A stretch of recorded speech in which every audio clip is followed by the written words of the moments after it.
Dear learners, IGNOU में आप सबका खैर मकदम है।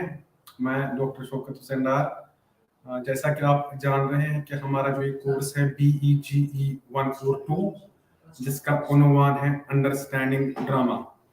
तो आज हमारा जो ये ब्लॉक 3 है, जो हम मोहन राकेश का जो हमारे पास जो प्ले है हाफ वे हाउस, उसके बारे में हम बात करेंगे। तो डियर लर्नर्स, अभी तक हमने 2 ब्लॉक्स कंप्लीट किए हैं। पहले ब्लॉक में हमने आपको इंफॉर्मेशन दी है कि ड्रामा क्या होता है। हमने ये जानने की कोशिश की कि ड्रामा के डिफरेंट फॉर्म्स क्या है। जैसे कि हमने पहले आपको रूबरू करवाया है कि जो ड्रामा होता है ये एनेक्ट किया जाता है, इसको परफॉर्म किया जाता है थिएटर में। तो थिएटर के साथ साथ हमें कैरेक्टर्स की भी जरूरत होती है, हमें प्लॉट की भी जरूरत होती है। तो जो इम्पोर्टेंट एक चीज ड्रामा में आपको यानी कि it is an essential trait of a drama, that is this, it is always written scripted in a dialogue form. Verse form में भी लिख सकते हैं। हम टी.एस. इलियट की अगर हम बात करेंगे, टी.एस. इलियट ने जो ड्रामाज लिखे, इवन शेक्सपियर के जो ड्रामाज है वो मोस्टली आप वर्स फॉर्म में देखते हो। लेकिन it's not only confined to verse form, a drama can be written also in a prose form. तो उसके साथ साथ फिर हमने डिफरेंट फॉर्म्स की भी बात की। हमने आपको समझाने की कोशिश की कि कॉमेडी क्या होती है। कॉमेडी होती है, कॉमेडी में it always ends on a note of happiness. इसमें आप कॉमेडी में आप एंटरटेनमेंट देखते हो, एंजॉयमेंट देखते हो, इसमें आपको अम्यूजमेंट मिलती है। और इसका जो अपोजिट फॉर्म है वो ट्रेजेडी है। ट्रेजेडी में आप कैरेक्टर्स को दुख की हालत में देखते हो। वो यानी कि उसमें एक जो कैरेक्टर होता है, मेन प्रोटैगनिस्ट जो होता है, जो हीरो होता है, उसका डाउनफॉल होता है, उसकी लास्ट में डेथ होती है, चाहे वो हीरो हो या हीरोइन हो। तो उसके बाद हमने फिर आर्थर मिलर के का जो हमारे सिलेबस में, प्रिस्क्राइब्ड सिलेबस में जो प्ले ऑल माय सन्स के भी बारे में बात की। जैसे हमने ऑल माय सन्स को किया, all my sons we now know कि it is a tragedy. But what sort of tragedy is this, All My Sons? It's a domestic tragedy. हमने आपको ये भी आपको इस बात से वाकिफ करवाया कि जो आर्थर मिलर की ट्रेजेडीज है, दैट इज डोमेस्टिक ट्रेजेडी। जब आप डोमेस्टिक ट्रेजेडी को यानी कि कंपेयर करते हो अर्लियर ट्रेजेडी से, चाहे शेक्सपियरियन ट्रेजेडी हम लेंगे या even tragedies which were written by Christopher Marlowe, or even for that matter, if we are going to take tragedies written by Greek playwright Sophocles, तो इनमें क्या फर्क है? आर्थर मिलर और जो अर्लियर ड्रामेटिस्ट्स थे, एलिजाबेथियन एरा के जो ड्रामेटिस्ट्स थे, जो ग्रीक एरा के ड्रामेटिस्ट्स थे, उनमें ये डिफरेंस है कि आर्थर मिलर का जो उसकी जो ड्रामेटिक ट्रेजेडी, उन्होंने उनके जो हीरोज हैं या हीरोइन्स हैं, जो उनके मेन कैरेक्टर्स होते हैं, उन्होंने वो लोअर क्लास फैमिली से उठाए हैं। यानी कि जब हम अर्लियर ट्रेजेडीज की बात करते हैं, जो पहले वाले प्लेस हम देखते थे या अभी पढ़ते हैं, चाहे हम सोफोक्लिस के प्लेस पढ़ते हैं, शेक्सपियर या क्रिस्टोफर मार्लो, टॉमस केड, तो उनमें आप क्या देखते हो, जो कैरेक्टर्स होते हैं वो एरिस्टोक्रेटिक फैमिली से आते हैं, वो हायर बैकग्राउंड से होते हैं, उनका स्टेटस हायर साइड का होता है। As far as Miller's tragedies are concerned, उसमें हमें हीरो और हीरोइन जो मिलती है वो मिडिल क्लास बैकग्राउंड से होती है, इवन वर्किंग क्लास फैमिली से वो आते हैं, इवन लेबर क्लास से उसने जन्म दिया है जो उनके हीरोज और हीरोइन्स हैं।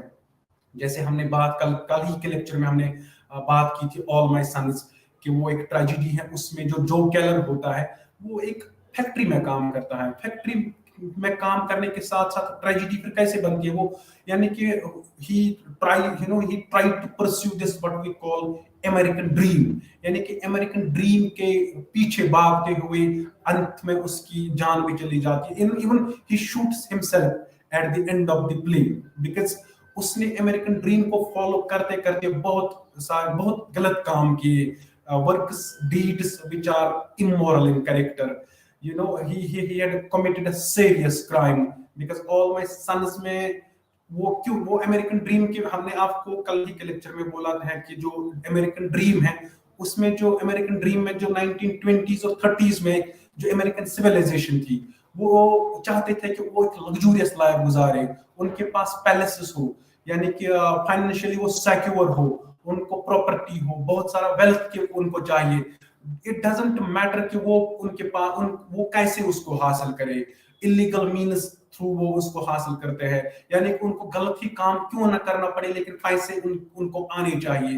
दिस इज वन ऑफ, यानी कि when you try to become deep, when you try to become a materialistic entity, वही एक मेन मुद्दा है अमेरिकन ड्रीम का, कि आपको यानी कि बस आपके पास वेल्थ होनी चाहिए, आपके पास मनी प्रॉपर्टी ये चीजें होनी चाहिए। तो इट डजंट मैटर कि आपके पास पहले क्या था या क्या नहीं था, बस व्हाट मैटर्स इज आपके पास अब ये चीजें होनी चाहिए। और ये भी मैटर नहीं करता कि आप इन चीजों को कैसे हासिल कर सकते हो। जैसे हमने ऑल माय सन्स में जो कैवलर है वो क्या करता है, वो क्या काम उसमें करता है, वो एक्चुअली जो एक जहाज होता है जो दूसरी बर अजीम की जंग जो होती है जिसको हम सेकंड वर्ल्ड वॉर बोलते हैं, उसमें कुछ जो एयर जो ये जैसे वो जहाज होते हैं वो लड़ने के लिए जाते हैं, उनको वो डिफेक्टिव इंजन फराहम करते हैं, उनको वो इंजन देते हैं, यानी कि वो जो जहाज होते हैं जो कला में उड़ते ही वो तबाह हो जाते हैं, और जो भी पायलट उनमें होते हैं उनकी मौत हो जाती है। लेकिन जिम्मेदार उसका कौन है? जिम्मेदार उसकी वही कंपनीज हैं जिन्होंने मैन्युफैक्चर किए वो जो भी एरोप्लेन वो थे, जो एयरफोर्स के जो एयरप्लेन थे जो लड़ने के लिए गए थे वर्ल्ड वॉर सेकंड में। तो जो फिर उन पायलट्स की डेथ हो गई थी, तो लेकिन वो काम किसने किया था? आर्थर मिलर वही हाईलाइट कर रहा है इस ऑल माय सन्स में, यानी कि वो हमें दिखा रहा है कि अ कैरेक्टर लाइक जो केलर, उसका मुद्दा ये होता है कि उसकी फैमिली फाइनेंशियली सिक्योर हो, उनके बेटों को पैसे मिले, उनके पास उनको पैलेसेस में वो रहे। तो फिर उस क्या होता है कि वो फिर डिफेक्टिव इंजन्स फराहम करते हैं, यानी कि खराब इंजन्स एरोप्लेन्स में लगाते हैं, तो फिर ultimately those planes got crashed, and ultimately what happened, those pilots, all the pilots, they are being killed. तो उसके बाद कहने का मतलब ये है कि अमेरिकन ड्रीम को उसमें क्रिटिसाइज करता है आर्थर मिलर, लेकिन उसमें वो एक हम बात यहाँ पे कर रहे हैं ट्रेजेडी की, आर्थर मिलर की ट्रेजेडी की, कि उसने उसके जो हीरोज हैं, उसके जो मेन कैरेक्टर्स हैं, वो मिडिल क्लास फैमिली से उन्होंने लिए है। और वैसे ही कैरेक्टर्स हम मोहन राकेश के प्ले हाफ ए हाउस में देखते हैं, उनके भी कैरेक्टर्स मोस्टली वर्किंग क्लास है, मिडिल क्लास फैमिली से है। Although this is not a tragedy in that sense, the way Miller had written this All My Sons, or even Shakespeare had written a play like Hamlet or King Lear or even Macbeth. This is not a tragedy in that sense. तो कल हम उसके बाद हमने मोहन राकेश के बारे में भी हमने आपको कुछ इंफॉर्मेशन दी, उसने हमने जानने की कोशिश की कि जो ये मोहन राकेश है इसकी जो बर्थ प्लेस जो है वो जलंधर में पैदा हुए थे 1925 में, 1972 में इसका इंतकाल होता है। एक्चुअली इसने एक प्ले लिखा था अशद का एक दिन, तो वो जिसको माना जाता है कि this play actually it is one of the first modern Hindi plays. और उसके बाद हमने आपको इस चीज से भी वाकिफ करवाया कि पहली जो इसने इब्तिदाई तालीम हासिल की वो इन्होंने जलंधर में ही, पंजाब में ही हासिल की, और इन्होंने आर्यन स्कूल से तालीम हासिल की। और हमने आपको ये आपको बात दिमाग में रखनी है, ये बात you will have to remember this fact that Arya Samaj एक जो हिंदू रिफॉर्म मूवमेंट थी, इसका बहुत इन्फ्लुएंस था मोहन राकेश की जिंदगी पर। हमने आपको इस चीज से भी वाकिफ करवाया कि जो आर्य समाज है ये एक हिंदू रिफॉर्म मूवमेंट थी, जिसकी बुनियाद बम्बई में 1875 ईस्वी में हुई थी, जिसकी बुनियाद किसने डाली थी? स्वामी दयानंद सरस्वती ने। तो एक्चुअली जब हम बात आर्य समाज की करते हैं, इसके बहुत सारे टेनेंट्स हैं, इसके बहुत सारे फीचर्स हैं, बहुत सारे मेन इसके एम्स बहुत सारे थे। For instance it suited for monotheism. जो आर्य समाज है, एक्चुअली हम बात यहाँ पे क्या कर रहे हैं, आर्य समाज का इन्फ्लुएंस किस पे था? मोहन राकेश पे था। उसकी जिंदगी पे बहुत इन्फ्लुएंस किया आर्य समाज की जो आइडियोलॉजी है, तो वो हम उसके प्लेज में भी देखते हैं। तो आर्य समाज का जब हम आर्य समाज की बात करते हैं, यानी कि ये बिलीव करती है मोनोथिज्म पे। मोनोथिज्म होता है बिलीफ इन वन गॉड, और इसका जो विजन है, इसका जो प्राइमरी एम है आर्य समाज का, यानी कि आपको यही बात याद रखनी है कि 1875 10 अप्रैल का दिन था, 1875 का साल था। स्वामी दयानंद सरस्वती ने इसी साल इसी डेट पे इसकी बुनियाद रखी थी। तो इसके जो प्राइमरी एम्स जो आर्य समाज के थे या इवन अभी भी जो है वो ये है कि it tries to eradicate ignorance, जिसको हम हिंदी में अज्ञान बोलते हैं, यानी कि इग्नोरेंस की दुनिया से लोगों को ये बाहर लाना चाहते हैं। और इसका एक और एम जो है पुअर्टी को खत्म करना चाहते हैं, यानी कि इंडिजिनस जिसको बोलते हैं हम, या हिंदी में हम अभाव उसको बोलते हैं। इसका एक और एम है इनजस्टिस को खत्म करना, यानी कि अन्याय जिसको हम बोलते हैं। यानी कि आर्य समाज के बारे में जब भी हम बात करते हैं तो हमारे जहन में तीन चीजें पहले ही आती है। ये मूवमेंट चली थी या अभी भी मौजूद है, इसकी बुनियादी तीन यानी कि फराइज ये समझती हैं कि ये जो ऑर्गेनाइजेशन है ये समझती है कि तीन चीजों का ये खात्मा चाहती है इस दुनिया में हो। पहला ये जो है वो है इग्नोरेंस, यानी कि इग्नोरेंट जो लोग होते हैं, ये इग्नोरेंस यानी कि इग्नोरेंस कैसे खत्म करें, ये जहलत जिसको हम बोलते हैं, नॉलेज के जरिए, एजुकेशन के जरिए। यानी कि ये 1875 का साल है, आपको तब यानी कि you will have to go back to 1875, तब आपने इमेजिन करना है कि तब की सोसाइटी कैसी थी, तब कैसे लोग जी रहे थे, तब कौन सा एजुकेशनल सिस्टम था इंडियन सब कॉन्टिनेंट पे। तो ये obviously this is a fact that तब तो एजुकेशनल का वो उतना ज्यादा मियार नहीं था, लोग ज्यादा पढ़े लिखे नहीं थे, और ये वही दौर था जब ब्रिटिशर्स इंडियन सब कॉन्टिनेंट पे रूल करने आए थे। तो कुछ पढ़े लिखे लोग जरूर थे लेकिन वो एलिट क्लास से थे, एरिस्टोक्रेटिक क्लास से थे। तो लेकिन अब आर्य समाज का ये मुद्दा था कि जो बाकी लोग हैं, जो कॉमन मैसेस हैं, जो बाकी शहरों और गांवों देहात में जो लोग रह रहे हैं, उनको तालीम हासिल करे, उनको उनको तालीम से रूबरू करवाए, उनको हम एजुकेट करवाए। क्योंकि एक जो जहलत का जो दौर है, जो इस एजुकेशन के जरिए इनको एक साइंटिफिक टेम्पर मिलेगा, यानी कि इनको हक और बातिल में फर्क नजर आएगी, इनको ये even they can recognise what is good and what is bad. Even इस एजुकेशन के जरिए they will recognise what is morally correct and what is morally incorrect. तो पहला ही जो मुद्दा था वो ये था कि इन्होंने फिर एजुकेशनल इंस्टीट्यूशंस सेटअप किए अक्रॉस इंडियन सब कॉन्टिनेंट की, मोर पर्टिकुलरली इन पंजाब। तो उन्हीं एक तालीमी इदारों में से मोहन राकेश ने तालीम हासिल की। और दूसरा जो मुद्दा आर्य समाज का है वो ये है कि ये चाहते थे, अभी भी चाह रहे हैं कि पुअर्टी का खात्मा हो, गुर्बत जिसको हम बोलते हैं, गुर्बत इस दुनिया से, उसका नाम निशान इस दुनिया से मिट जाए। इनका बेसिक फंडामेंटल एम है कि इस दुनिया में जो लोग हैं ये गुर्बत की लाइफ ना गुजारे, गरीबी की लाइफ ना गुजारे, जिसको हम इंडिजिनस बोलते हैं या हिंदी में हम अभाव भी बोलते हैं। और इनका जो तीसरा मुद्दा इस आर्य समाज का जो तीसरा एम है, मकसद है, जिसके लिए मूवमेंट बनी थी, वो ये था कि ये इनजस्टिस चाहते थे कि इनजस्टिस कहीं पे ना हो, अन्याय कहीं पे हो, कहीं पे ना हो। यानी कि किसी भी बंदे को इनजस्टिस ना मिले, किसी भी बंदे पे जुल्म ना किया जाए, हर एक बंदे को अपना हक मिलना चाहिए। और इसका एक और फीचर है, it oppose the worship of ideals and denies the concept of personal god. यानी कि it believes in a single god who does not have a physical existence. यानी कि आर्य समाज का एक और जो फीचर है वो ये है कि ये चाह रहा है, ये इनका एम ये है कि ये एक ही गॉड पे बिलीव करते हैं, इनका मानना है कि खुदा एक ही है। तो उसके साथ साथ it favoured the concept, the doctrine of Karma, and it even rejected the doctrine of what we call the concept of destiny। ये एक हमने लास्ट लेक्चर में भी इसके बारे में बात की है कि जो जिसको हम तकदीर बोलते हैं, डेस्टिनी बोलते हैं, फेट बोलते हैं। हमने आपको इवन शेक्सपियर के बारे में भी हमने लास्ट लेक्चर में बात की थी कि Shakespeare was a fatalist, at times he is a fatalist। when you read Shakespearean plays, आपको शेक्सपियर या इवन कोई भी राइटर आप ले लो, फेट वर्सेस फ्री विल आप कहीं ना कहीं देखोगे।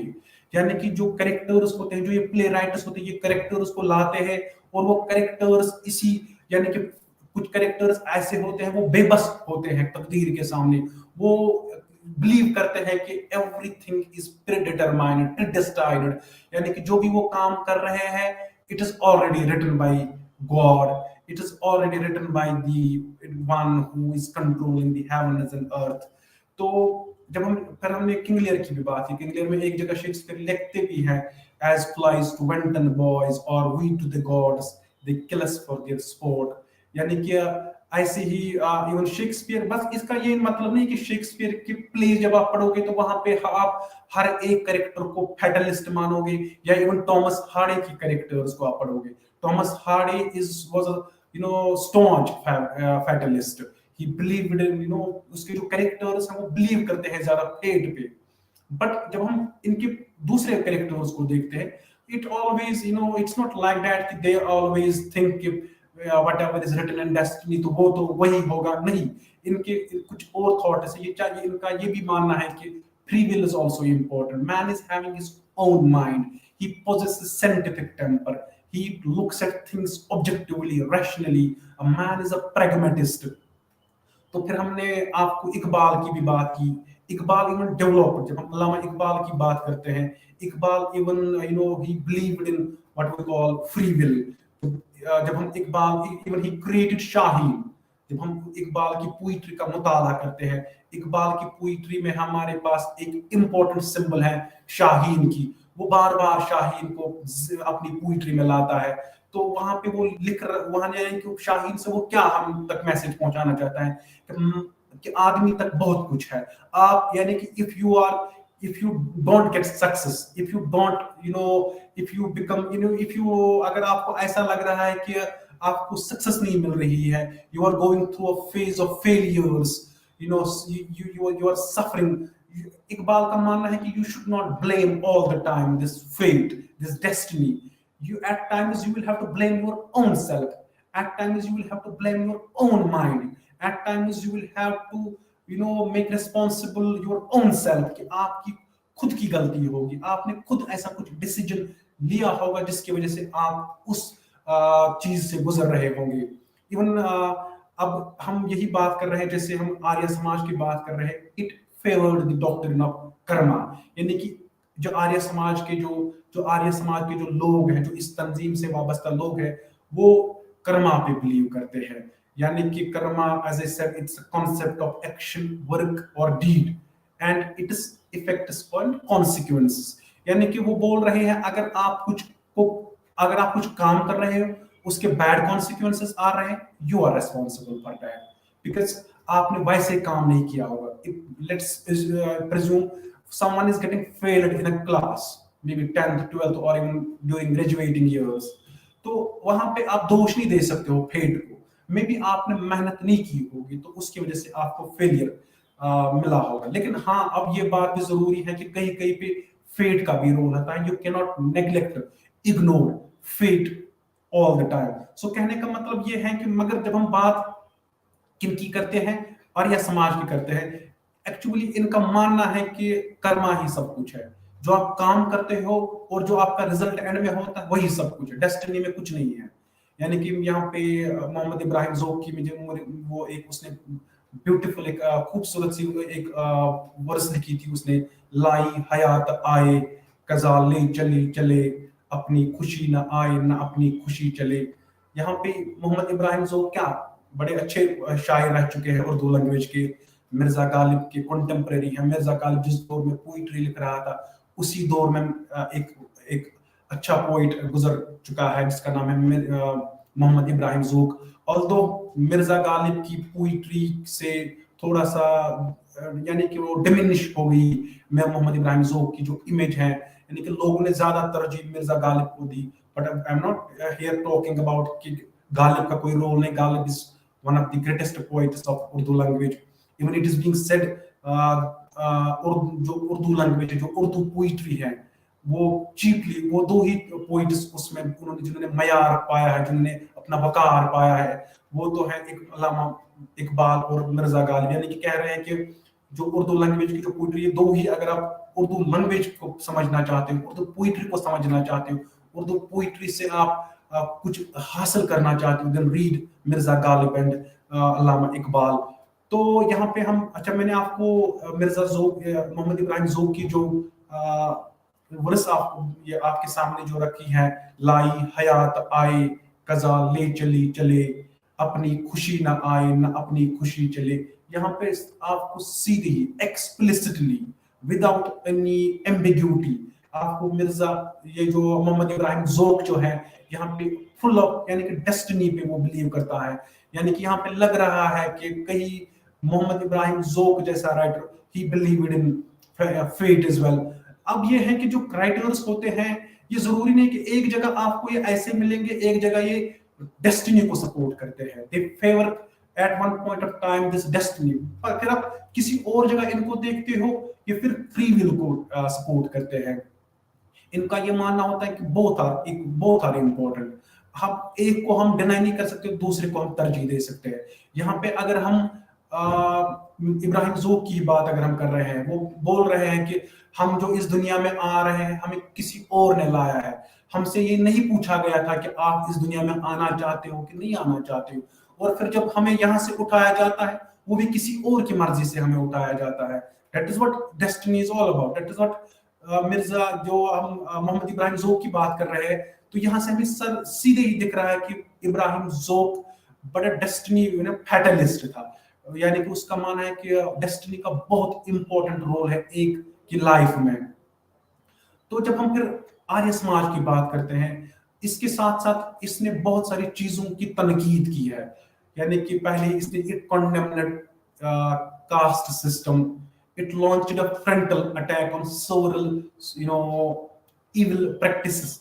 यानी कि इसने बहुत चीजों के बारे में क्रिटिसाइज करना स्टार्ट किया।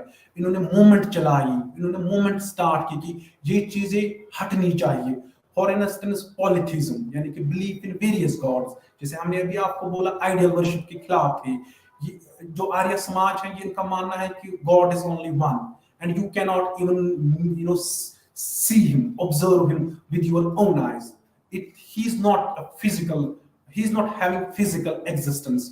तो उसके साथ साथ पॉलिथिज्म के साथ साथ इन्होंने मैजिक पे भी यानी कि सुपरस्टिशियस बिलीफ्स जिनको हम बोलते हैं उनको भी इन्होंने अटैक किया। तो फिर और फीमेल इन्फेंटिसिड, इवन चाइल्ड मैरिज, जब हम बच्चों की जब शादी होती है उसके खिलाफ भी इन्होंने मुहिम स्टार्ट की थी। ये चाह रहे थे कि बच्चों की शादी ना करवाई जाए जब तक ना वो एक अच्छे एज तक पहुंचे। उसके साथ साथ इन्होंने विमेन्स एजुकेशन के बारे में भी जो इनकी मूवमेंट चली है, it favours that women should be given this what we call this, they were for female education, they were for what we call female equality। ये चाह रहे हैं कि औरतों को भी बराबर हक मिलना चाहिए, चाहे हम पढ़ाई की बात करें या किसी और चीज की बात करें। और सती सिस्टम के भी खिलाफ इन्होंने बहुत ज्यादा आवाज उठाई थी। सती सिस्टम हमें पता है जब एक शोहर की डेथ हुआ करती थी during the 17th 18th century India में, स्पेशली इन हिंदू ट्रेडिशन। तो फिर उसके साथ साथ जब किसी औरत के शोहर की डेथ होती थी तो उसके साथ फिर वो जो उसकी जो बीवी होती थी उसको वो भी अपने आप को उसी कि वो मर जाती थी, फिर उसके शौहर के साथ वो फिर जिंदा नहीं रहे। जब उसको ये इंफॉर्मेशन मिलती थी, जब वो देख रही थी कि उसकी शौहर की डेथ हो चुकी है, तो फिर उसके साथ साथ उसका भी यानी कि वो भी इस दुनिया से फिर चली जाती थी, अपने आप को इस दुनिया से रुखसत करती थी। तो यानी कि आर्य समाज का एक और बुनियादी मकसद ये था कि इन्होंने पहले स्वराज का कॉन्सेप्ट दिया था। स्वराज का कॉन्सेप्ट आपको मैं ऐसे समझाता हूँ। स्वराज का होता है जब हम स्वराज की बात करते हैं यानी कि खुद मुख्तियार रियासत जिसको बोलते हैं हम, यानी कि इंडिपेंडेंट स्टेट। एक्चुअली हमने ये समझना है कि ये 1875 में लॉन्च किया गया था। ये मूवमेंट जो लॉन्च की गई थी ये वही दौर था जब ब्रिटिशर्स राज कर रहे थे इंडिया पे। तो उसी वक्त पे जो जो आर्य समाज उन्होंने पहले इस स्वराज के बारे में फिर महात्मा गांधी ने बहुत तेज तरीके से मुहिम चलाई थी। लेकिन इसका जो अर्लियर जो इनिशियल कॉन्सेप्ट दिया था वो आर्य समाज के जो लोग थे, रकुन थे, उन्होंने दिया था। वो चाह रहे थे कि जो फॉरेनर्स जो ब्रिटिशर्स हैं वो यहाँ पे रूल ना करें, इंडियन सब कॉन्टिनेंट पे रूल ना करें। तो इस आर्य समाज की जितनी ये मेन फीचर्स है इन चीजों ने बहुत मुतासिर किया था। जो भी हमने चीजें आपके सामने रखी है इन चीजों से बहुत इन्फ्लुएंस हो गए थे मोहन राकेश, जिसका हम प्ले कर रहे हैं हाफ वे हाउस। तो जब हम मोहन राकेश की बात करते हैं, एक्चुअली इन्होंने यहाँ पे एक और बात मेरे जहन में आ रही है जो मैं आपके साथ शेयर करना चाहता हूँ। This is an interesting fact, यानी कि मोहन राकेश हिंदुस्तानी अदब में बहुत मकाम, अच्छा मकाम इन्होंने पाया है. He is being considered one of the great writer, great dramatists of modern English literature, Indian English literature I should say. तो इन्होंने नॉवेल्स भी लिखी थी. अंधेरे बंद कमरे यानी कि क्लोज्ड डार्क रूम्स इसकी एक नॉवल है. न आने वाला कल इसकी एक और नॉवल है. और इन्होंने अंतराल इसकी एक और नॉवल है. इन्होंने प्लेस भी लिखे हैं, जैसे हम प्ले आजकल कर रहे हैं आधे अधूरे. तो इन्होंने काम, इंटरेस्टिंग फैक्ट क्या है, इन्होंने पहले पोस्टमैन का काम करते थे ये 2 साल तक. उसके बाद फिर इन्होंने टीचिंग प्रोफेशन में अपने आप को एस्टैब्लिश किया. फिर इन्होंने यानी कि गुरु नानक देव यूनिवर्सिटी जो पंजाब में जो पंजाब में है, वहां पे इन्होंने हिंदी डिपार्टमेंट में फिर अपने फराइज अंजाम दिए, टीचिंग फराइज अंजाम दिए. उसके साथ साथ फिर इन्होंने एचओडी का ओहदा भी वहां पे संभाला. और इंटरेस्टिंगली जब ये स्कूल में पढ़ाया करते थे, इनका शिमला में जब ये स्कूल में एज अ टीचर काम करते थे, इनके एक स्टूडेंट रह चुके हैं जिसका नाम है रस्किन ओवेन बॉन्ड, यानी कि जिसको रस्किन बॉन्ड बोलते हैं. अभी इंडियन ऑथर हैं, उन्होंने भी बहुत सारी नॉवेल्स लिखी हैं. उन्होंने बहुत सारे अवार्ड्स भी हासिल किए हैं. पद्मश्री उसको दिया गया है, पद्म विभूषण भी उसको मिला है. The room on the roof उसकी एक अच्छी नॉवल है. अच्छा, इन चीजों की वजह से यानी कि इसके साथ साथ फिर 1957 के आसपास फिर जो मोहन राकेश है, इन्होंने फिर डिसाइड किया कि अब ये टीचिंग प्रोफेशन को अलविदा कह रहे हैं. इन्होंने कहा कि अब मैं टीचिंग प्रोफेशन के साथ नहीं रहना चाहता हूँ. अब मैं और यानी कि जो ये जॉब है इसके साथ और टाइम नहीं बिताना चाहता हूँ. फिर यानी कि 1950 की दहाई में, last years of the decade of 1950, यानी कि जो मोहन राकेश जो है, इन्होंने फिर डिसाइड किया कि अब मेरा जो टाइम है ये मैं सारा डिवोट करूंगा राइटिंग की तरफ. नाउ अब मैं अच्छे एक राइटर की पहचान बनाना चाहता हूँ. अब जो मेरे पास जो भी टाइम है, अब मैं लिखने में ये सर्व करना चाहता हूँ. तो फिर उन्होंने बहुत सारी नॉवेल्स लिखी हैं, प्लेस भी लिखे हैं. आधे अधूरे जिसका हाफ वे हाउस है, जो हमारे सिलेबस में है. जब हम बात मोहन राकेश की करते हैं तो फिर हमारे पास ये बात आती है कि मोहन राकेश का जो आधे अधूरे हाफ वे हाउस बुनियादी तौर पर शहरी जिंदगी पर मरकूज है और रिवायती से जदीद में समाजी तब्दीली का प्रचार करता है, और साथ ही साथ जदीद शहरी सकाफत के खोखलेपन को भी पेश करता है. ये ड्रामा मेट्रोपोलिस में एक मुतवस्सित तबके के खानदान की खुर्दबिनी तस्वीर पेश करता है और हिंदुस्तान में बदलते हुए माशरे में इक्तदार की मुंतकिली की अक्कासी करता है. यानी कि यहाँ पे हमें ये समझ आता है कि जो हाफ वे हाउस है, ये शहरी जिंदगी है, जो अर्बन लाइफ जिसको हम बोलते हैं, मेट्रोपोलिस जिसको हम बोलते हैं, जो एक लार्ज सिटी होती है. तो मोहन राकेश जो है, इसका जो ये प्ले है हाफ वे हाउस, इन्होंने जो अपना जो थीम लिया है, इन्होंने जो देखा है शहरी जिंदगी में क्या क्या मसाइल हैं, कौन से इश्यूज हैं, कौन से इविल्स हैं, कौन सी प्रॉब्लम्स आ रही हैं लोगों को, फिर उन्होंने उन्हीं इश्यूज को हाईलाइट करना स्टार्ट किया. और उन्हीं कुछ इश्यूज को हाफ वे हाउस में वो रखता है.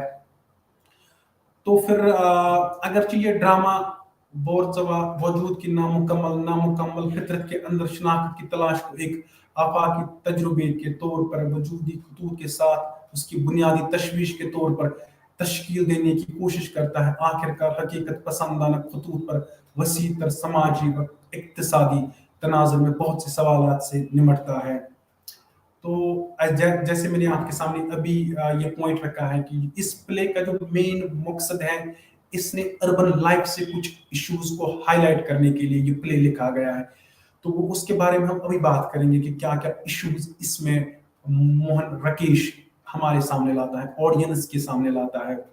तो आपको एक और बात याद रखनी है कि जो ये मिडिल क्लास फैमिली, हमने इस वाले इशू के बारे में बात ऑलरेडी आपको समझाई है कि ये जो मोहन राकेश है, ये एक मिडिल क्लास फैमिली से खुद ताल्लुक रखते थे, और इन्होंने फिर मिडिल क्लास फैमिली से ही कैरेक्टर्स को इजाद किया अपनी इसके जो ड्रामाज हैं. हमने आपको इवन अर्थर मिलर की बात हमने कुछ देर पहले की. अर्थर मिलर और हमने सोफोक्लिस और शेक्सपियर के साथ उनको कंपेयर किया. हमने आपको इस चीज से भी वाकिफ करवाया कि जो मिलर के कैरेक्टर्स हैं वो लोअर मिडिल क्लास से हैं, वो वर्किंग क्लास से हैं, वो लेबर क्लास से हैं। और जब हम शेक्सपियरियन हीरोज को देखते हैं, हीरोइंस को देखते हैं, इवन सोफोक्लिस के हीरोज को देखते हैं, वो एरिस्टोक्रेटिक फैमिली से आते हैं, वो नोबल बर्थ के होते हैं। यानी कि जैसे हम शेक्सपियर की किंग लियर की बात करते हैं, वो किंग होता है, हैमलेट प्रिंस ऑफ डेनमार्क होता है। वैसे ही मोहन रकेश जो है, ये इसने ऐसे कैरेक्टर्स याद नहीं किए जैसे शेक्सपियर ने किए थे। इसके कैरेक्टर्स बिल्कुल वैसे ही जैसे अर्थर मिलर के कैरेक्टर्स हैं, मिडिल क्लास फैमिली से लिए है, ऑर्डिनरी, जिसको हम बोलते हैं ऑर्डिनरी, यानी कि कॉमन मैसेस जो होते हैं, वहां से इन्होंने अपने कैरेक्टर्स इजाद किए हैं, उनको इन्वेंट किया है। तो वह ये बात आपको याद रखनी है कि मिडिल क्लास फैमिली को इन्होंने इस प्ले में, यानी कि जो उनकी प्रॉब्लम्स हैं, वो हम अभी देखेंगे कि किन प्रॉब्लम्स से ये फैमिली गुजर रही है, मिडिल क्लास फैमिली गुजर रही है। तो यहाँ पे अब एक और इम्पोर्टेंट इश्यू जो है, इस जिस फैमिली के बारे में, मिडिल क्लास फैमिली के बारे में मोहन रकेश जो लिखता है, वो एक्चुअली आइडेंटिटी क्राइसिस से वो गुजर रहे हैं। यानी कि वो शनाख्त, उनको अपनी शनाख्त से वो अपने आप को क्वेश्चन पूछ रहे हैं कि हमारी एग्जिस्टेंस किसके लिए है, हम यहाँ जो आए हैं, हमारा एम क्या है। तो ये ड्रामा शहर पर मबनी है, एक मुतसब तबके के आदमी की शहर पर मबनी कहानी है, जो अपने जाती मसाइल में पूरी तरह लिपटी हुई है। जाती खुशी और गम, जाली शिनाख्त, मर्द और औरत के रिश्ते के नए पैमानों, शख्सी आज़ादी की ख्वाहिश जो बहुत ज़्यादा ताकतवर होने पर लाइसेंस की शक्ल इख्तियार कर लेती है। यानी कि यहाँ पे हमें मैन एंड वुमन जो उनके दरमियान रिलेशनशिप होती है, वो हम इस प्ले में हमें देखने को मिलती है। यानी कि हमें इस प्ले में गम भी देखने को मिलती है। यानी कि इस प्ले में हम ऐसे कैरेक्टर्स को देखेंगे जो आइडेंटिटी क्राइसिस से गुजर रहे हैं, जो अपने आप एस्टेब्लिश करना चाहते हैं। ये ड्रामा मायने और समझ के बारे में किसी यकसा रहनुमाई की तस्वीर पर आराम से खड़ा नहीं है, हालांकि ये वाज़ेह तौर पर खवातीन को बाइख्तियार बनाने पर है। यानी कि आपको ये समझना है, इसमें आपको वाज़ेह तौर पर एक जो राइटर है, एक मोहन रकेश जो है, ये आपको एक्सप्लिसिटली, डिनोटेटिवली आपको कुछ समझाने की कोशिश नहीं कर रहा है। लेकिन जब आप इस प्ले को पढ़ते हो, यहाँ पे आपको एक बात समझ आती है कि यहाँ पे वो विमेन एम्पावरमेंट की बात करता है। यानी कि वुमेन, एक जो औरत होती है, उसको बाइख्तियार बनाना चाहता है मोहन रकेश। ही बिलीव्ड कि women should be what we call economically, financially stable, independent. She should be given education, etc etc. तो कहने का मतलब ये है कि, लेकिन आपको मोहन रकेश एक्सप्लिसिटली, बज़ाहिर जब आप इस प्ले को पढ़ते हो, आपको ये चीजें नहीं मिल रही है। आपको फिर जैसे हम जैसे डिनोटेटिव और कनोटेटिव में हम जो डिफरेंस करते हैं, डिनोटेशन में आपको एक बराह रास्त आपको मीनिंग समझ आती है कि ऑथर क्या बोलना चाहता है। लेकिन जब हम कनोटेशन की बात करते हैं, वहां पे आपको राइटर डायरेक्टली नहीं, एक्सप्लिसिटली नहीं समझा रहा है, वहां पे आपको सिंबल्स का सहारा लेना पड़ता है। सिंबल्स के जरिए आपको समझना होता है कि इसमें असल मकसद क्या होता है राइटर का। तो जब हम इस प्ले को बड़े यानी कि डीपली स्टडी करते हैं, बड़े अच्छे तरीके से इसका तज्जिया करते हैं, तो हमें एक चीज यहाँ पे समझ आती है कि इस प्ले में मोहन रकेश चाह रहा है कि ये वुमेन एक बाइख्तियार होनी चाहिए, इंडिपेंडेंट होनी चाहिए। अच्छा, इस हिस्से में, इस प्ले में, जिसमें खवातीन की खुददारी का एहसास भी शामिल है, यानी कि जब अभी हम बात कर रहे थे, ऑटोनोमस चाहता है, या जो मोहन रकेश है वो चाहता है कि woman should be autonomous in character, जिंदगी को कंट्रोल करने का इख्तियार हासिल करने का हक, घर के अंदर और बाहर समाजी तब्दीली की समत को मुतासर करने की उनकी काबिलियत सिर्फ समाजी और माशी नज़म को कायम करने के लिए। ये ड्रामा फर्द के मसाइल और नफ्सियात का गहराई से तज्जिया करते हैं। यानी कि जब हम इस प्ले का मुताला करते हैं, बड़े डीपली इसको स्टडी करते हैं, बड़े गौर फिक्र से इस प्ले को इसका तज्जिया करते हैं, तो हमें समझ आता है कि इसमें जो कैरेक्टर्स होते हैं, वो तो है ही कि इसमें चाह रहा है कि विमेन एम्पावरमेंट की हमें समझ आ रही है कि मोहन रकेश का एक थीम है, वो चाह रहा है कि वुमेन फीमेल जो है वो एक बाइख्तियार होनी चाहिए। लेकिन उसके साथ साथ हमें कुछ कैरेक्टर्स इस प्ले में मिलते हैं जो साइकोलॉजिकल, जो डिप्रेशन से जा रहे हैं, यानी कि उनको अपनी आइडेंटिटी पे भी शक हो रहा है, उनको अपनी जो शख्सियत है वो उस शख्सियत को अच्छे तरीके से नहीं ला पा रहे हैं। ये ड्रामा फर्द के मसाइल और नफ्सियात का गहराई से तज्जिया करता है, शहर के मुतवस्सित तबके के लोगों की ख्वाहिशात और मायूसियों को उजागर करता है। तो यहाँ पे हम, जैसे अभी हमने बात की, एक्चुअली इस प्ले में हमें कुछ कैरेक्टर्स मिलते हैं जो बड़े मायूस होते हैं, जिनके कुछ एम्स होते हैं, ख्वाहिशात होती है, वो ख्वाहिशात पूरी नहीं होती है। अगर इस ड्रामा के तमाम किरदार मायूस, गैर मुतमईन और परेशान हैं। हमें लगता है कि इस ड्रामे की मरकजी किरदार सवित्री अपनी जिंदगी में, अपने घर में और खास तौर पर दूसरों में पूरी तरह तलाश करती है। सवित्री की तस्वीर कशी हिंदुस्तानी खवातीन की तस्वीर को चैलेंज करती है। इससे एक बेचैन, 3 बड़े बच्चों की दरमियानी उम्र की मां के तौर पर दिखाया गया है। यानी कि यहाँ पे जो ये प्ले है हाफ वे हाउस, इसमें जो मेन किरदार हो, फीमेल कैरेक्टर जो होती है, अगर हम हीरोइन के तौर से देखेंगे तो उसका नाम सवित्री है। एक मैरिड वुमन होती है, इसका जो हस्बैंड, इसके साथ साथ हस्बैंड रहता है और उनके बच्चे रहते हैं, एक जॉइंट फैमिली का हिस्सा होते हैं। जब वो रोटी कमाने वाली बन जाती है तो वो अपने बेरोजगार शौहर महेंद्र नाथ को बेकार समझकर घर को संभालती है। यानी कि अब हम बात, असल जो हम बात करना चाहते हैं, अब हम कैरेक्टर्स की तरफ आ रहे हैं। यानी कि सवित्री एक हीरोइन के तौर पर इस प्ले में इसको रखा गया है, और उसके साथ साथ उसका जो शौहर है महेंद्र नाथ, यानी कि एक्चुअली महेंद्र नाथ, अगर हम दूसरे अल्फाज में बोलेंगे, ये एक हीरो है इसका, और इसकी हीरोइन कौन है? सवित्री। लेकिन महेंद्र नाथ का कैरेक्टर देख के हमें लगता है he is an anti hero. उसमें कुछ सलाहियतें ऐसी नहीं है, उसमें कुछ ऐसे काम, वो ऐसा कुछ करता नहीं है जिसको हम हीरो की नजर से देखेंगे, प्रोटैगनिस्ट की नजर से देखेंगे। और वैसा ही उसकी बीवी सवित्री भी सोचती है, सवित्री भी को भी वैसा ही लगता है। यहाँ पे आपको एक चीज याद रखना है कि वो सवित्री जो होती है, शी इज वो लॉन ब्रेड विनर होती है, यानी कि she is the one who is earning money, जो कुछ जॉब कर रही है इस फैमिली में। और उसका जो शौहर है वो ही इज अनएम्प्लॉयड, वो उसी कश्मकश में है कि उसको कोई जॉब नहीं मिल रहा है, वो बेकार घर में बैठा हुआ है। तो अब क्या, अब जो ये सवित्री है, इसको घर के काम भी संभालने होते हैं, इसका ऑफिस का जो काम है वो भी संभालना पड़ता है, उसके साथ साथ बच्चों की तालीम, बच्चों को खिलाना, वो बाकी सारी चीजें इसको भी ही मैनेज करनी होती है। तो यहाँ पे एक साइकोलॉजिकल जो डिलीमा से जा रही है सवित्री अपने शौहर को देखते हुए कि वो अनएम्प्लॉयड है, इवन उसका जो बेटा होता है वो भी अनएम्प्लॉयड होता है। तो यहाँ पे एक और चीज मैं आपके साथ शेयर करना चाहता हूँ, वो जो इम्पोर्टेंट है, ड्रामेटिक फॉर्म जिसको हम बोलते हैं। एक्चुअली ये जो प्ले है, ड्रामेटिक फॉर्म की जब हम बात करते हैं, जब हम देखते हैं इस प्ले को, एक्चुअली इस प्ले में हमें रिप्रेजेंटेशन ऑफ रियलिटी दिखा रहा है मोहन राकेश।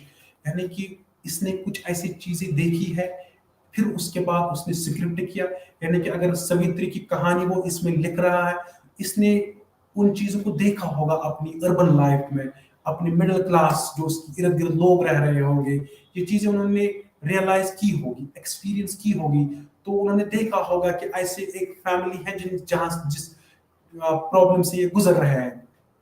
जो मैं बात आपके साथ शेयर करना चाहता हूँ वो ये है कि जो मोहन राकेश है, इन्होंने इन कैरेक्टर्स को, ये इस प्ले में कुछ कैरेक्टर्स को the man in black suit के नाम से बोलता है। फिर the first man, the second man, the third man, the fourth man, यानी कि the first man Mahendra Nath होता है, द सेकंड मैन सिंघानिया को बोलते हैं, द थर्ड मैन जगमोहन होता है, एक और कैरेक्टर। ये कैरेक्टर्स हैं, लेकिन कैरेक्टर्स को दम, यानी कि कैरेक्टर का नाम है महेंद्र नाथ जो सवित्री का शौहर है, उसको जो मोहन राकेश है किस नाम से बुलाता है प्ले में? पहले द फर्स्ट मैन। फिर एक और कैरेक्टर है सिंघानिया, उसको द सेकंड मैन के नाम से वो बुलाते हैं। एक और कैरेक्टर है जगमोहन, उसको द थर्ड मैन के नाम से बुलाता है। द फोर्थ मैन जुनीजा, और उसके बाद द वुमन, यानी कि सवित्री, उसको द वुमन के नाम से इस प्ले में लिखता है मोहन राकेश।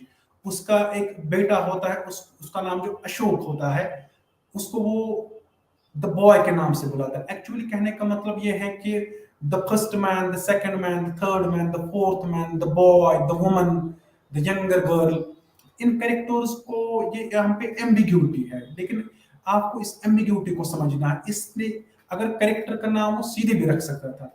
सवित्री का नाम इस प्ले में हमें देखने को मिल रहा है, हम पढ़ रहे हैं सवित्री की कहानी को, लेकिन क्या जरूरत थी सवित्री को द वुमन के नाम से बुलाना, या इवन महेंद्र जैसा कैरेक्टर को द सेकंड या द फर्स्ट मैन के नाम से बुलाना।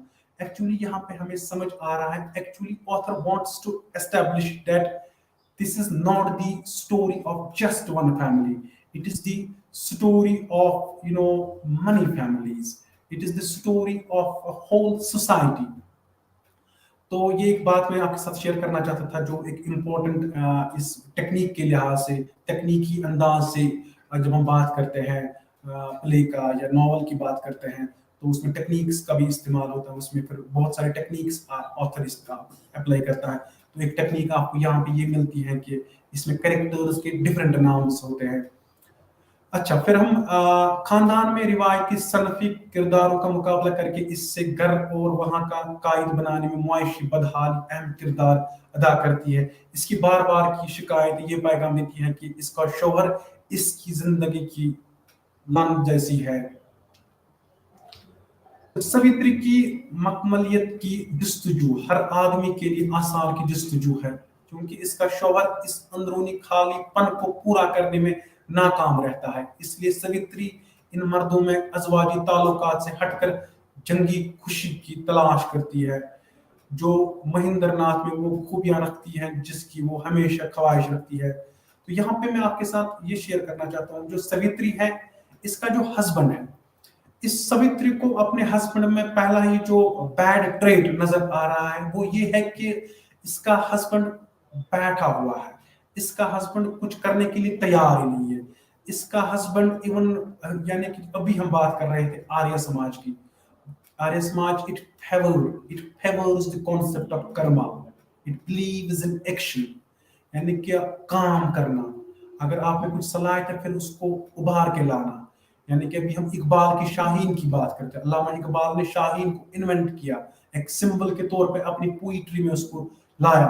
बार बार वो शाहीन के बारे में लिखता है, बार बार हमें शाहीन से रूबरू करवाता है, यानी कि हमें मैसेज तक हम तक पहुंचाना चाहता है कि बी लाइक एन ईगल, यानी कि उसकी जो परवाज होती है वो कभी थक कर नहीं गिरता, वो ऊंचे और ऊंचा जाना चाहता है जो शाहीन है। It's a symbol of self respect, self reliance, devotion, purity, यानी कि कंटिन्यूअस स्ट्रगल। इवन अगर शाहीन जो है, अगर वो इवन वहां ऊंचाई की तरफ जा रहा है, आसमान की तरफ जा रहा है, अगर इकबाल का मानना है, और ये शाहीन की एक ट्रेट है, कैरेक्टरिस्टिक है, अगर वो गिर कर नीचे भी आएगा वो फिर से कोशिश करेगा ऊपर उड़ने की, क्योंकि इसकी मंजिल ही है आसमान तक जाना।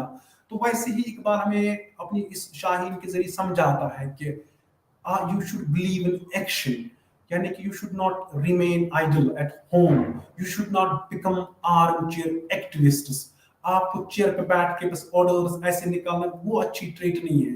That's why Iqbal at times when you read Iqbal's poetry you find him, at times he speaks or like he's not a fatalist at all। आपको लग रहा है कि इकबाल की जो पोइट्री है वो ज्यादा तरजीह नहीं देता है जिसको हम किस्मत बोलते हैं, डेस्टिनी बोलते हैं, फेट बोलते हैं। इकबाल ज्यादा तरजीह अपने आपके माइंड को देता है। वो बोलता है कि अगर आपकी कुछ खुद गलती हो रही, आप इसके जिम्मेदार हो, आपको खुद पे ब्लेम देना है। अगर आप फेल हो रहे हो, ये आपकी अपनी गलती है। तो वैसे ही अभी सवित्री जो है, इसको लग रहा है कि मेरा जो शौहर है काम तो कर सकता है, लेकिन काम करने के ये काम करना नहीं चाहता है। तो फिर थोड़ी सी वो, यानी कि एक और इम्पोर्टेंट चीज, family tension, even tension between husband and wife इस प्ले में आपको देखने को मिलता है, क्योंकि यहाँ पे एक व्हाट वी कॉल मैट्रिमोनियल डिस्कॉर्डेंस जिसको हम बोलते हैं, यानी कि वो हार्मोनी नहीं मिलती है आपको देखने में जब आप इस प्ले को पढ़ते हो, जो एक हार्मोनी हस्बैंड और वाइफ में होती है। यानी कि प्रॉब्लम्स इस प्ले में आपको क्या मिलता है, एक जो हस्बैंड होता है, उसकी जो वाइफ होती है, इनमें वो अनबन जिसको बोलते हैं, यानी कि इनकी जो आपस में कुछ बनती नहीं है। क्यों नहीं बनती है? सवित्री सोचती है कि मैं कमाने के लिए जाती हूँ, मेरा जो हस्बैंड है वो घर में बैठा हुआ है, कमाने तो उसको जाना था। अब मैं कमाने जा रही हूँ। इसको सोचना है कि मेरे बच्चों को क्या करना है, फ्यूचर में क्या करना है। चाहे हम अशोक की बात करें, बिन्नी की बात करें, या किन्नी की बात करें, इनकी डॉटर्स हैं और अशोक इनका बेटा है, तो वो बोल रही है कि मैं घर का काम भी करती हूँ, उसके साथ साथ मैं ऑफिस का काम भी करती हूँ, और फिर अपने शौहर को बैठे हुए देखना एक साइकोलॉजिकल प्रॉब्लम, यानी कि she's very much anxious, she's very much what we call depressive, अपने शौहर को देख के बैठते हुए। एक मिसाली शौहर की तलाश में जो हर लिहाज से मुमकिन हो, वो एक से दूसरे शख्स में बदल जाती है। आर एल निगम ने इससे यूं बयान किया। आर एल निगम एक क्रिटिक है, वो इस प्ले के बारे में क्या लिखते हैं, वो अपने यानी कि सवित्री के बारे में लिखते हैं। ये आर एल निगम, वो अपने आदमी को इस बात से नहीं कि वो क्या है, बल्कि इससे कि वो क्या नहीं है और दूसरे क्या है। यानी कि जो सवित्री है वो अब क्या कर रही है, वो कंपेयर करना स्टार्ट करती है। This is natural, this is a natural human, what we call this natural phenomena. अपने शौहर को देखना कि वो बैठे हुए हैं, अपने रूम में बैठे हुए हैं, कोई काम नहीं कर रहा है, तो फिर ये स्टार्ट करती है इसको कंपेयर करना दूसरों के साथ। ये दिस इज नेचुरल, ये इसका थॉट जो है ये लेजिटिमेट है, लेजिबल है, क्योंकि इसका जो ये चाह रही है कि ये काम पे जाए, लेकिन वो काम पे नहीं जा रहा है। अच्छा, वो एक ऐसे शख्स की तलाश में है जो जुनीजा जैसा अमीर हो। अब यहाँ पे कॉन्फ्लिक्ट स्टार्ट होता है। अब यहाँ पे एक्चुअली अभी हम सवित्री की बात कर रहे थे। सवित्री का जो थॉट प्रोसेस था वहां तक ठीक है, वो चाह रही है अपने हस्बैंड को देखना कहीं पे सेटल्ड, या उसको एटलीस्ट ये जिम्मेदारी के साथ सोचना चाहे कि हमारे बच्चों को कौन से काम करना चाहे, हमारे बच्चे कैसे सेटल्ड हो जाए, वहां तक तो ठीक है। लेकिन फिर इस प्ले में जो मैरिटल डिस्कॉर्डेंस की हम बात कर रहे थे, मैरिज में जो तलखियां पैदा होती हैं, जो शौहर और बीवी में जो प्रॉब्लम स्टार्ट होती है सवित्री और महेंद्र नाथ, वो कैसे होती है, जब सवित्री क्या करती है, जब ये स्टार्ट करती है, क्या स्टार्ट करती है, दूसरे लोगों के साथ कंपेयर करना अपने हस्बैंड को। जैसे ये चाह रही है कि ये जुनीजा जैसा अमीर हो। जुनीजा एक और करेक्टर है, उस करेक्टर को क्रिएट किया है मोहन राकेश ने, वो अमीर है। अब Savitri begins to realize my husband should be like Janeja. Obviously अब जो सवित्री के हस्बैंड है, obviously he cannot like this जो thought of सवित्री। और यहाँ पे यही बोल एक्चुअली मोहन राकेश भी हाईलाइट यही कर रहा है कि जो मैरिटल डिस्कॉर्डेंस खाली एक ही को जिम्मेदार हम नहीं ठहरा सकते। अगर इस प्ले में हमें मैरिटल डिस्कॉर्डेंस मिलती है देखने को, ऑब्वियसली एक का तो ज्यादा हम दोष दे सकते हैं, लेकिन सवित्री का अभी बिल्कुल लेजिटिमेट कंसर्न उसके थे। जब वो ये चीजें करना स्टार्ट करती है, फिर बहुत सारी तलखियां इन हस्बैंड और शौहर में होती है। शिवजीत जैसा सीखा हो, अब मान लीजिए कि महेंद्र नाथ पढ़ा लिखा नहीं है, अब चाह रही या उसकी उतनी समझ नहीं है, उसके पास उतनी इंटेलेक्चुअल पावर नहीं है जितना शिवजीत है। सिंघानिया जैसा आला मकाम का हो, यानी कि अब सिंघानिया जैसा एक आला मकाम का किरदार हो, यानी कि सिंघानिया जैसे करेक्टर वो हो जो एक अच्छे रेप्यूटेड ऑर्गेनाइजेशन में काम कर रहा है, मीठी जबान वाला हो। यहाँ पे हमें अब क्या है कि सवित्री की एक और ख्वाहिश है इन ख्वाहिशों के साथ साथ कि मीठी जबान वाला हो। शायद यहाँ पे हमें ये लग रहा है कि जो महेंद्र नाथ है ही इज इल टेम्पर्ड, जिसको हम बोलते हैं मे बी जो अब अपनी बीवी के साथ वो लैंग्वेज इस्तेमाल कर रहा है वो उतनी अच्छी नहीं है, वो अच्छे ढंग से बात नहीं करता है। That's a fact. इस प्ले को जब हम पढ़ते हैं इसमें हमें देखने को मिलता है जो महेंद्र नाथ है, हमें फिर हम खाली जुबान की बात नहीं है। एट टाइम्स जब हम इस प्ले को बड़े गौर फिक्र से पढ़ते हैं, हमें फिर देखने को मिलता है कि ये कभी कभार अपनी वाइफ को मारता भी है, पीटता भी, उसकी पिटाई भी करता है। दैट इज वाई अब ये जो है मीठी जबान वाला, शायद जो सवित्री की ये ख्वाहिश है शायद ये ठीक है। उसकी जो ख्वाहिश है वो चाहती है कि उसका जो शौहर है, उसका जो हस्बैंड है, वो उसके साथ अच्छे ढंग से बात करे, उसके साथ अच्छे तरीके से पेश आए, जो वो आता नहीं है। कभी कभार उसको मारता है, कभी कभार ही अब्यूजेस हर, गलत तरीके से इस्तेमाल करता है, गालियां उसको निकालता है। सिंघानिया जैसे अच्छा मीठी जुबान वाला हो और जगमोहन जैसा खूबसूरत और मनोज जैसा लिबरल हो। अच्छा, अब मनोज जैसा, जगमोहन जैसा खूबसूरत हो, मे बी अब इसने और कंपेयर कर, ये चाह रही है, इसकी खुद की आइडियोलॉजी है कि ये कंपेयर करना स्टार्ट करती है अपने हस्बैंड को दूसरों के साथ। और मनोज जैसा लिबरल हो, शायद इसको लग रहा है कि इसको जो इसका जो हस्बैंड है वो लिबरल नहीं है, वो इलिबरल है, इरेशनल है, इलॉजिकल है। तो इसकी पुरजोश जस्तजू आखिर तक अधूरी ही रहती है। यानी कि यहाँ पे जब हम बात कर रहे हैं आधे अधूरे, इसका टाइटल ही है आधे अधूरे।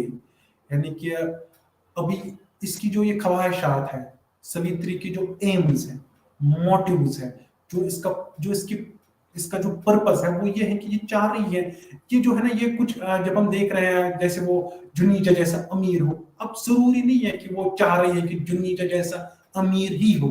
मे बी यहाँ पे मेटाफोरिकली हमें ये समझ आ रहा है कि अगर जुनीजा अमीर है तो इसका हस्बैंड भी एटलीस्ट कमा सकता है, इसका हस्बैंड भी मार्केट में जॉब के लिए जा सकता है, अपने आप को एस्टेब्लिश कर सकता है आधे अधूरे। इसकी जो ख्वाहिशात है वो अधूरी ही रहती है। किसकी ख्वाहिशात? सवित्री की ख्वाहिशात। क्योंकि बहुत सारे रिश्तों में बगैर किसी इत्मीनान के वो बाहर निकल जाता है।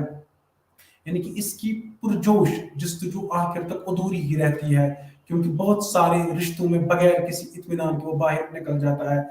अगरचे सवित्री के मेंसियम के साथ ताल्लुकात अपने आप में परेशानी का बाइस है, लेकिन ये ड्रामा हमें आम करने की तारीफ माइल करने की कोशिश करता है कि ये जिंदगी में माने के हसूल के लिए गैर वजूद जद्दोजहद के सिवा कुछ नहीं है। यानी कि यहाँ पे आपको देखने को क्या मिल रहा है, जो सवित्री है ये चाह रही है कि इसकी जो खुद की जो आइडेंटिटी है, इसकी जो खुद की आइडेंटिटी जो इसकी हस्बैंड की है, वो आइडेंटिटी को एस्टेब्लिश करने में नाकाम हुए हैं।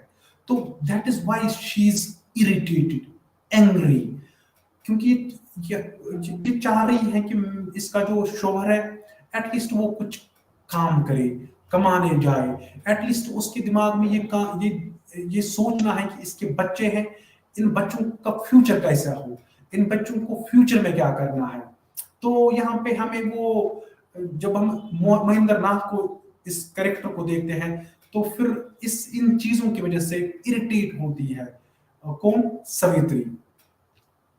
सवित्री का बेटा अशोक और छोटी बेटी किन्नी अपनी ही दुनिया में शनाख्त की हर हरकियात को तलाश करते हैं ताकि अपने झगड़े वाले वालिदैन के खौफनाक वजूद से बच सके। अब इनके जो बच्चे हैं, जो अशोक है और उसकी जो बेटी है किन्नी, अब इन अपने पेरेंट्स को ही देख रहे हैं। ये एक इंपॉर्टेंट इशू है। ये जरूरी नहीं है कि मोहन राकेश ने अर्बन लाइफ के इशू को यहाँ पे रखा होगा। हमने ये याद रखना है, ये जो ये प्ले ये बहुत पहले लिखा गया था, तब ये चीजें मे बी एक अर्बन सोसाइटी में ये चीजें हो रही थी। आज की अगर हम बात करेंगे, मे बी अब की रूरल एरियाज में भी ये चीजें आपको देखने को मिलेगी। हम बार बार आपको बोलते हैं डियर लर्नर्स, एक जो राइटर होता है ये अपनी जो कुछ चीजों को की अक्कासी करता है, जिन चीजों को रीडर के सामने लाता है, those events, incidents are not limited, confined to one society only, one age only. एक अच्छे राइटर की खूबी ये होती है कि वो कुछ चीजों को कैप्चर करता है अपनी राइटिंग्स में, और वो कुछ चीजें अगर वहां पे हो रही है कि किसी और सिविलाइजेशन में, किसी और सोसाइटी में, वो 50 साल बाद भी हो सकती है। जैसे इनके बच्चे, अब ये बच्चे जो अशोक और किन्नी है, ये अपने माँ बाप को लड़ते हुए देख रहे हैं। जो ये बच्चे हैं ये देख रहे हैं महेंद्र नाथ इन अपनी बीवी को मारते हुए देख रहे हैं, यानी कि इनकी माँ को पिटते हुए देख रहे हैं। किन के हाथ से? अपने बाप के हाथ से। तो आपको ये समझना है कि इन बच्चों पे क्या गुजर रही होगी, ये बच्चे कैसे तरबियत, कौन सी तरबियत ले रहे होंगे। अब इनको समझ आ, जितने जब जब ये बड़े होते जा रहे हैं, इनको समझ आ रही है कि their parents are not on the what we call the path of, जिसको हम राइट डायरेक्शन बोलते हैं, यानी कि अच्छी डायरेक्शन पे नहीं है, ये अच्छे काम नहीं कर रहे हैं। तो अब ये चाह रहे हैं कि अब ये जो इनके बच्चे हैं ये चाह रहे हैं कि हमें भी अपने वालिदैन की तरफ नहीं बनना चाहे, हम कल ये चाह रहे हैं कि हमें अपनी शनाख्त बनाने के लिए अब कुछ ना कुछ करना होगा। अशोक हकीकत और जरूरत से लाताल्लुक एक बेकार दुनिया में अपनी शनाख्त तलाश करता है। अब इंटरेस्टिंगली मोहन राकेश जो है, अब ऑब्वियसली किसी जगह ये लिखते हैं कि अशोक जो है ये चाह रहा है कि मैं कुछ करूं, मैं अपने बाप जैसा ना बनूं, मैं अपनी, इसका जो बाप है इसकी माँ को मारता है, उसकी पिटाई करता है, उसको उसके सामने गंदी लैंग्वेज इस्तेमाल करता है। लेकिन ये अपने बाप की तरह ही है। बाप की तरह किस सेंस में है? ये आइडियल वर्ल्ड में रह रहा है, ये खुद भी अभी कुछ काम नहीं कर रहा, ये बेकार दुनिया में अपनी शिनाख्त तलाश कर रहा है, बेबसी, बेहसी और रोमांस के दायरे में, बगैर किसी जाहिरी वजह के वो एयर फ्रेज में अपनी नौकरी छोड़ देता है और उसके बजाय अपना वक्त या तो बेकार तरीके से सुस्ती करने में या सन्नत मरकज में काम करने वाली लड़की से शादी करने में सिर्फ सर्फ करता है। इसके वालिदैन के दरमियान रोजमर्रा की अदावत इसके घर के एहसास को बिगाड़ देती है। अभी हम ये बात कर रहे हैं वालिदैन, जब पेरेंट्स, दिस इज नेचुरल, अगर पेरेंट्स हस्बैंड और वाइफ लड़ रहे हैं, एक बच्चों के सामने लड़ रहे हैं, बच्चों के सामने गालम गलोच कर रहे हैं, गलत लैंग्वेज इस्तेमाल कर रहे हैं, अब्यूजिंग ईच अदर, गालियां निकाल रहे हैं, बड़े इरेशनल वे में एक दूसरे के सामने पेश आ रहे हैं, ऑब्वियसली बच्चे देख रहे हैं, उन पे गलत असरात पड़ेंगे उन चीजों के। तो वैसे ही असरात हमें इस प्ले में देखने को मिल रहे हैं, बच्चों पे पड़ रहे हैं, बच्चे जैसे अशोक पे पड़ रहे हैं, किन्नी जैसे बच्ची पे पड़ रहे हैं।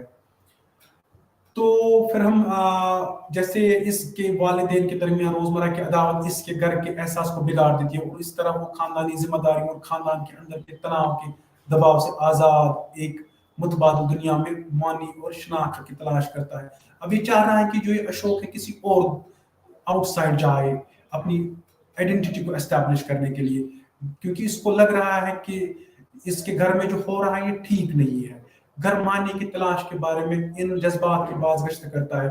दूसरी तरफ सबसे कम उम्र किरदार किन्नी मुआशी और जज्बाती तौर पर घर में एक महफूज सपोर्ट मैकेनिज्म की अदम मौजूदगी में यहाँ उभरती हुई नौ उम्र जिनसियत और इस जिनसियत के बारे में आगाही के जरिए एक शनाख्त तलाश करती है। इसके घर में जज्बाती अदम इस्तेकाम और उसके साथ मुकम्मल गफलत के पेश नजर किन्नी ने अपनी सरकशी बढ़ते हुए जिनसी इल्म, जिद, बदसलूकी और तकब्बुर के हवाले से खुद को बयान करने की कोशिश की। तो जब हम बात Savitri's son Ashok and younger daughter Kinni explore the dynamics of identity on their own in their own world, यानी कि यहाँ पे अब ये चाह रहे हैं कि हम अपने पेरेंट्स की तरह ना बने। एटलीस्ट सवित्री में ये क्वालिटी है कि वो चाह रही, उसने खुद वो चाह रही है एक जॉइंट फैमिली में रह के काम करने जा रही है, फिर घर का काम कर रही है, फिर इतना भी ख्याल कर रही है कि इसके जो हस्बैंड हैं वो कुछ काम नहीं कर रहे हैं। इवन उसको ये भी फिक्र है कि उनके जो बच्चे हैं at least they must be settled now, उसको ये फिक्र भी है। ये फिक्र उसके हस्बैंड को नहीं है। लेकिन इनके जो बच्चे हैं ये रोजमर्रा की जो जिंदगी घर में देख रहे हैं, ये नहीं चाह रहे हैं कि ये अपने पेरेंट्स की तरह बने। ये नहीं चाह रहे हैं कि ये जो जिंदगी इनकी जो आने वाली जिंदगी है वो इनको अपने पेरेंट्स की तरह गुजारनी पड़े। कल को इनके अपने बच्चे होंगे, इनकी कल को अपनी शादी होगी, फिर इनको ऐसे ही जिंदगी गुजारना पड़े। ह्यूमिलिएशन जहाँ पे हो, जहाँ पे गालम गलौच हो, जहाँ पे गालियां हो, जहाँ पे एक दिन ऐसा ना हो जहाँ पे सुकून उनको मिले। Ashok searches for his identity in an amorphous world detached from reality and need in the realm of idleness, impulsivity and romance. अब अशोक की ये प्रॉब्लम है कि ये भी जॉबलेस है। अब ये चाह रहा है कि अपने पेरेंट्स की तरह मैं ना बनूं, लेकिन फिलहाल अभी तक जो हम देख रहे हैं काम करने के लिए नहीं निकला। ये खुद अभी इसकी अब खुद की आइडियोलॉजी है, आइडियल वर्ल्ड में रह रहा है। आइडियल इसके खुद के, ये खुद सोच रहा है कि ऐसा ऐसा मैं करना चाहता हूँ। For no apparent reason at all, he quit his job at Airfreeze, यानी कि एक जगह ये जॉब कर रहे थे, इसने वो क्विट किया एंड अब क्या कर रहे हैं, अब ये आराम से बैठा हुआ है घर में। जॉब को क्विट करके मैं शादी करूंगा, मैं उसके बाद और कुछ काम करूंगा। Despite leaving the job which he was doing, अब वही उसी ख्याली दुनिया में ये है। The everyday animosity between his parents distorts his sense of home and thereby he looks for meaning and identity in an alternate world free of the pressure of shouldering family responsibility and of the tensions within the family। वही बात जो अभी कर रहे हैं, अभी हम कर चुके हैं ये बात कि ये चाह रहा है कि इसकी जो जिंदगी है ये चाह रहा है कि इसकी जो आने वाली जिंदगी है, आने वाली लाइफ है, वो वैसी ना हो जैसे इसकी पेरेंट्स की है। कल को ऐसा ना हो कि इसको अपने बच्चों के सामने ऐसे ही अपनी बीवी के सामने यानी कि गालम गलौज का सामना करना पड़े, गालियों का सामना करना पड़े, अपनी वाइफ को मारना पड़े। ये चाह रहा है कि ऐसी दुनिया इसको देख लेना पड़े। Even the talk he has with Binny about the air in the house echoes these sentiments about the search for meaning. ये चाह रहे हैं, अब जिंदगी की तलाश में है, ये मीनिंग की तलाश में है, ये एग्जिस्टेंस, ये यानी कि जिसको हम ये बोल रहे हैं कि अगर हमारी जो एग्जिस्टेंस है इसका कुछ पर्पस है, वो हमारा ये सोच रहा है कि हमारा क्या पर्पस है, क्या हम उस पर्पस को पाने में कामयाब हो रहे हैं, या अगर हम ये लाइफ नहीं जीना चाहते जैसे हमारे पेरेंट्स जी रहे हैं, तो क्या हम उसके लिए तैयार हैं वो काम करने के लिए। अब सवित्री की एक और डॉटर होती है बिन्नी। अब ये भी है कि ये भी चाहती है कि ये अपनी आइडेंटिटी एस्टैब्लिश करे। अब क्या कर रही है कि she loves with Manoj, not in an impulse of love and romantic urge, but in search of about away from। अब देखो घर का क्या माहौल बना है, घर की जो हालत है, ये आपको हम बार बार बोलते हैं, एक जो राइटर होता है कैप्चर करता है इसके इर्द गिर्द क्या हो रहा है। यानी कि जो सवित्री की एक और बेटी है जिसका नाम बिन्नी है, ये जो रोज रोज इसको देखना पड़ता है घर में, रोज रोज की जो मुश्किलात इसको घर में देखने पड़ रहे हैं, प्रॉब्लम्स इसको जो आ रही है, इसके बाप इसके जो पेरेंट्स है एक दूसरे के साथ लड़ रहे हैं, वो एक दूसरे को वो कोसते हैं, तो उस चीज को उस अलविदा कहने के लिए चाह रही है कि वो फिर अपने घर से बाहर जाती है। तो डियर स्टूडेंट्स, यहाँ पे हमें क्या समझ आ रहा है, ये सवित्री की जो एल्डर डॉटर है बिनी, इसने हेस्ट में एक डिसीजन लिया है, लेकिन ये डिसीजन क्यों लिया, क्योंकि वो चाह रही है कि इसको अपनी बाप की जैसी जिंदगी, माँ की जिंदगी जैसी जिंदगी ना गुजारना पड़े। तो डियर स्टूडेंट्स, जो भी अब कुछ रहता है इसको हम नेक्स्ट लेक्चर में कंटिन्यू करेंगे। Till then take very good care of yourself. Allah Hafiz.